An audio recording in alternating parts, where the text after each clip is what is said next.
Je reviens à ma gauche, à Mona Traika. Vous avez, à Épinay-sur-Seine, travaillé à un projet d'open innovation qui se singularise. Vous avez travaillé sur une charte des achats numériques éthiques et responsables, ce qui doit résonner favorablement aux oreilles de la FNCCR. Vous citez dans vos travaux souvent le paradoxe de la vie privée, qui est intéressant quand il s'agit de sécuriser la donnée en même temps de savoir qu'elle doit circuler, qu'elle doit être partagée. Et vous insistez, ce que je trouve assez singulier, sur une notion de savoir-être numérique. Est-ce que vous pouvez nous en dire un peu plus ? Bonjour à toutes et à tous. Merci à la FNCCR pour son invitation. Quelques mots pour vous donner la big picture de ce qu'est Plaine Commune. 450 000 habitants, 9 villes de Seine-Saint-Denis. Terre d'accueil des JOP, mais pas que, terre d'innovation, culture, art, innovation. Moi, je suis élue depuis 2014 et au-delà de... Je pense qu'effectivement, on a beaucoup travaillé avec l'ANSSI dans la préparation des JOP 2024 et notamment le fait d'avoir bénéficié de France Relance. Ce qui est important, et quelques messages avant de parler de cette notion que je suis en train de travailler sur le savoir-être numérique. On a fait le choix en 2016, j'ai commencé à travailler sur le numérique responsable avec un premier volet. Alors nous, on s'autorise aussi le fait d'expérimenter, donc ça aide beaucoup. C'est de se dire qu'on n'est pas dans des stratégies up vers le down, mais plutôt on se dit on a un territoire, on a des diversités comme 140 nationalités, des maturités numériques complètement différentes, des villes qui sont parfois mutualisées dans leur infrastructure et puis d'autres qui décident de garder la maîtrise de leurs données et d'avoir leur propre data center, parce que j'entendais le cloud tout à l'heure, c'est un véritable enjeu de l'hébergement des données. Ce qui est important, c'est en 2016, premier élan sur le numérique responsable avec un rapport autour de l'impact environnemental. Se dire comment on fait pour gérer toute cette ère numérique qui n'est pas très bonne pour la planète. Et puis après, une notion 2017, je vous fais faire un petit voyage dans le temps en fait. 2017, on se pose la question de la cybersécurité liée à la stratégie d'inclusion numérique, parce que pour moi, pas de cybersécurité sans inclusivité. Madame la sénatrice, vous évoquiez la formation, sensibiliser, etc. C'est dans ce sens-là, en fait. Se doter d'un plan stratégique territorial pour un numérique inclusif et ce numérique responsable qui évolue, qui n'est pas uniquement de l'éco-conception, mais qui intègre la notion de cybersécurisation à la fois, mais aussi de maîtriser notre destin et notre dessin numérique. Qu'est-ce qu'on veut en faire ? La cybersécurité, aujourd'hui, on a beaucoup travaillé et on est très heureux d'avoir travaillé avec l'ensemble des partenaires sur la partie JOP 2024. Une véritable accélération d'ailleurs qui s'en est suivie par des véritables résultats. Et l'idée, ça a été de se dire, vous évoquez vice-présidente du pôle systématique, de l'enjeu transformation numérique des territoires. Donc là, l'idée, c'est de fédérer l'ensemble des territoires franciliens autour des enjeux IA, transformation numérique, cybersécurité. La commande publique avec le GIP Maximilien, et on travaille avec la FNCCR, notamment sur mutualiser et essaimer des offres à destination des collectivités pour cybersécuriser et puis surtout éviter le fameux trou dans la raquette des plus petites villes qui n'ont pas forcément les moyens de se doter des outils. Mais le GIP Maximilien aussi, c'est les achats responsables.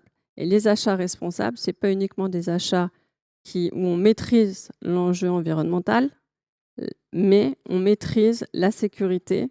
Et donc, c'est travailler avec l'ensemble des acheteurs franciliens, avec Jean-Luc Salaberry. On est d'ailleurs intervenu à plusieurs reprises pour les sensibiliser et de se dire que la commande publique est en effet un levier d'accélération de nos écosystèmes, à la fois pour aller gagner des marchés, mais aussi pour pousser et de dire qu'un acheteur en amont, il est un acteur, lui, de la sécurisation de son organisation. Et ça, c'est essentiel.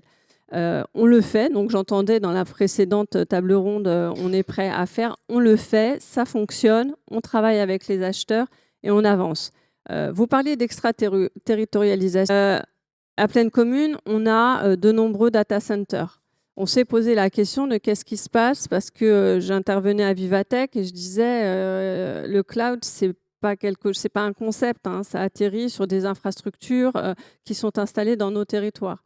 Donc, pareil, on demande aux data centers d'être responsables dans la partie environnementale, mais il y a un aspect aussi qui a été évoqué, c'est le juridique. Aujourd'hui, on a un vrai sujet juridique pour pouvoir dépendre de la haute juridiction européenne ou française sur la propriété notamment des données et l'accès aux données.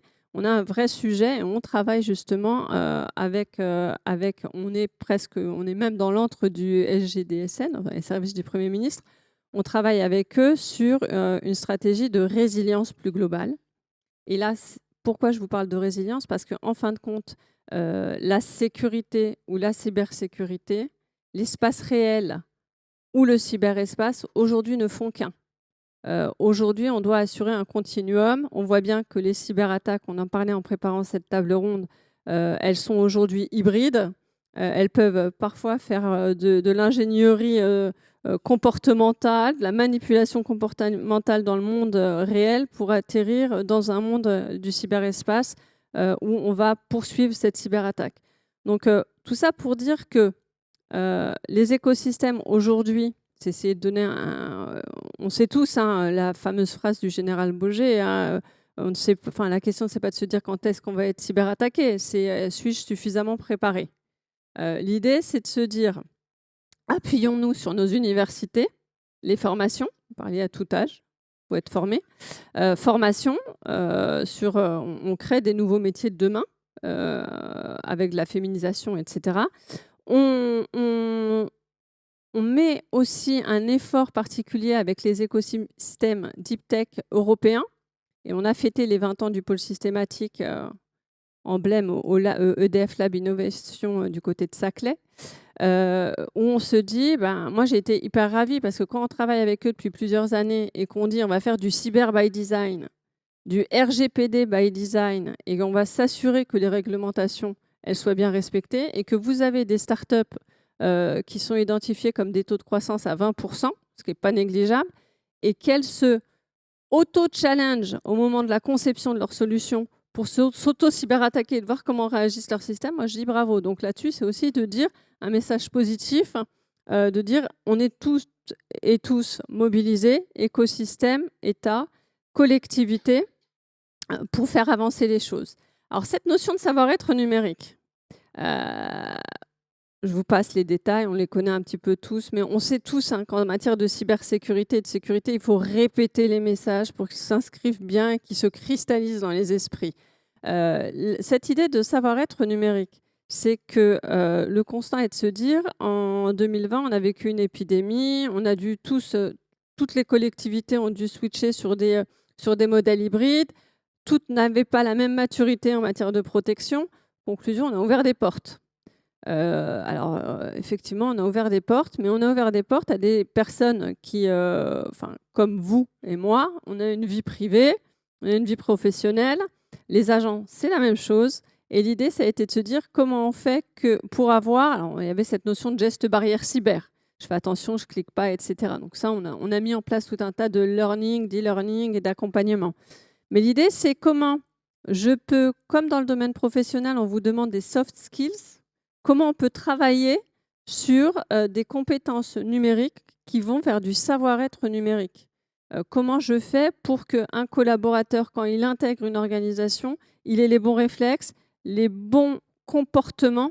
On sait, on en a discuté sur les vulnérabilités. Une des plus grandes vulnérabilités, elle se trouve souvent assise en face de l'ordinateur ou devant son smartphone. C'est plus de 80%, je parle sur votre contrôle, de vulnérabilité qui est la faille humaine. Donc, comment on travaille ensemble pour faire que on arrive à ce type de solution. Alors, NIS 2, moi, je pense que c'est une très, très bonne nouvelle parce que ça va permettre d'accélérer, de formaliser.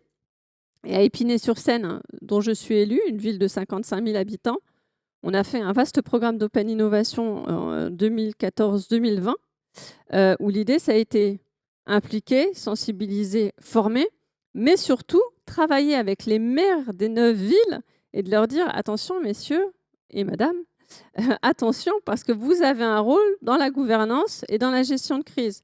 parce que vous pensez que la cybersécurité, ce n'est que technique, ce n'est pas que technique.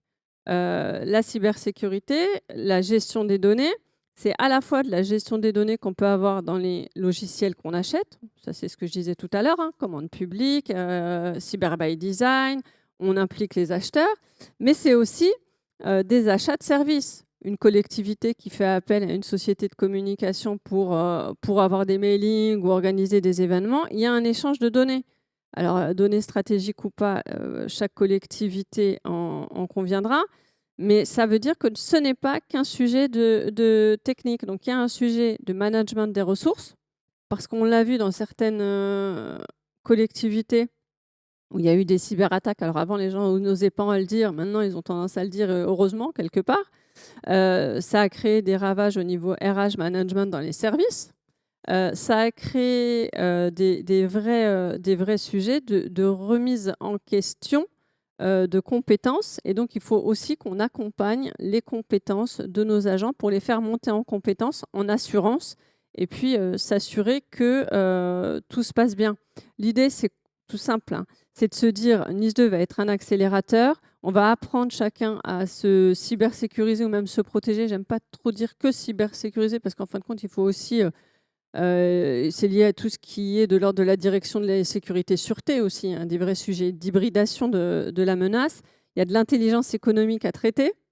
Et puis, on n'est pas aussi démunis parce qu'avant NIS2, et NIS2 est aussi traite des sujets de gouvernance, mais on a des normes qui existent. Petit clin d'œil à l'AFNOR qui est installée sur mon territoire, avec ISO 27001, qui est déjà quand même une bonne base pour pouvoir commencer à avoir des démarches. Donc moi, je suis de celles qui prônent de se dire que les collectivités, elles ont un réel rôle à jouer. Ce savoir-être numérique, il va passer par de la formation, de la sensibilisation, mais c'est au long cours. Et on le voit bien parce que quand on voit, pas plus tard que le week-end dernier, j'ai une petite PME de mon territoire qui m'a envoyé un SMS à 23 h en me disant j'accède plus à mes mails, j'accède plus à rien, j'ai été hacké. Personne n'est à l'abri. Et il faut qu'on travaille cette relation homme-machine, mais homme avec nos systèmes d'information, avec nos infrastructures, et puis faire appel aux bonnes personnes au bon moment. Et je crois que l'ANSSI, on est en plein cybermois en plus. Donc l'ANSSI est un acteur qu'on remercie chaleureusement parce qu'en fin de compte, avec France Relance, ça a été un premier levier pour les collectivités, financer des audits, financer des plans de cyber, avec un objectif de les pérenniser. Donc ça a été un grand effort. Mais je pense qu'on a aussi, et là c'est Madame la sénatrice, c'est les petites structures, les petites collectivités de moins de 3000 habitants qui sont un petit peu le laisser en fait un petit peu pour compte entre guillemets en termes de financement. Donc là, on travaille sur des offres de mutualisation, notamment avec la FNCCR, pour pouvoir leur permettre d'accéder à des outils et de la formation.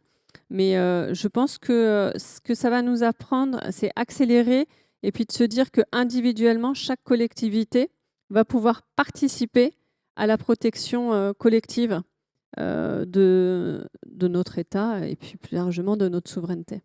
Merci beaucoup, Mona. Les dernières interventions m'amènent à quelques ouvertures, quelques interrogations sur notamment la question de la mutualisation.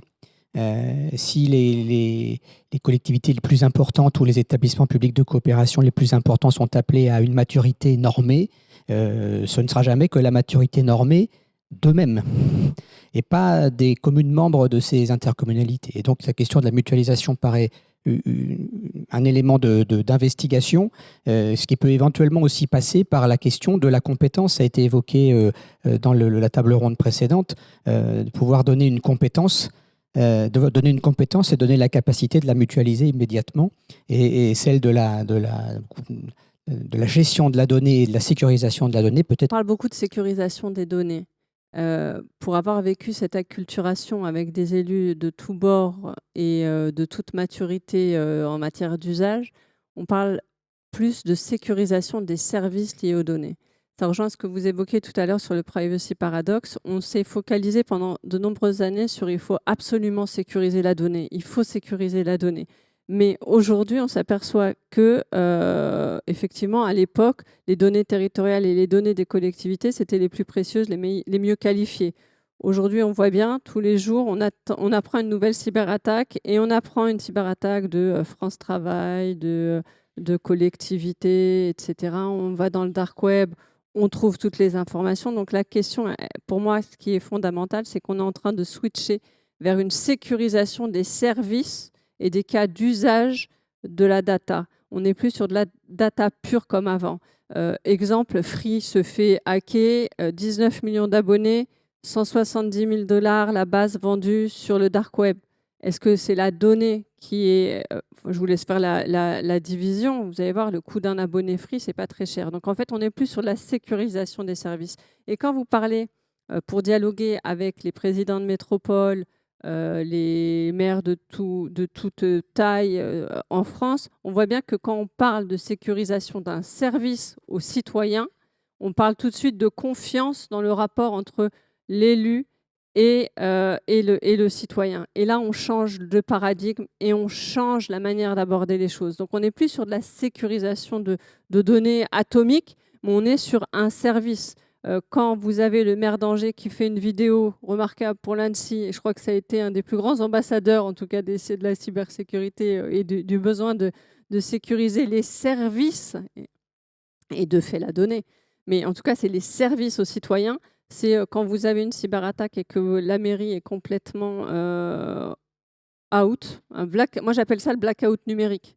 Et c'est ça l'idée, c'est de passer de la sécurisation du service et d'assurer la résilience. Et c'est dans ce sens-là qu'on travaille avec le SGDSN et les acteurs de l'industrie de la sécurité et de la défense pour avoir des stratégies non plus de sécurisation de données, mais des stratégies de résilience des territoires et de territoires de confiance.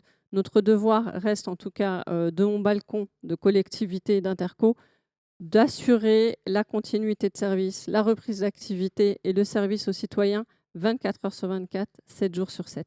Voilà un petit peu ce que je voulais vous dire. Merci beaucoup. Merci de votre attention.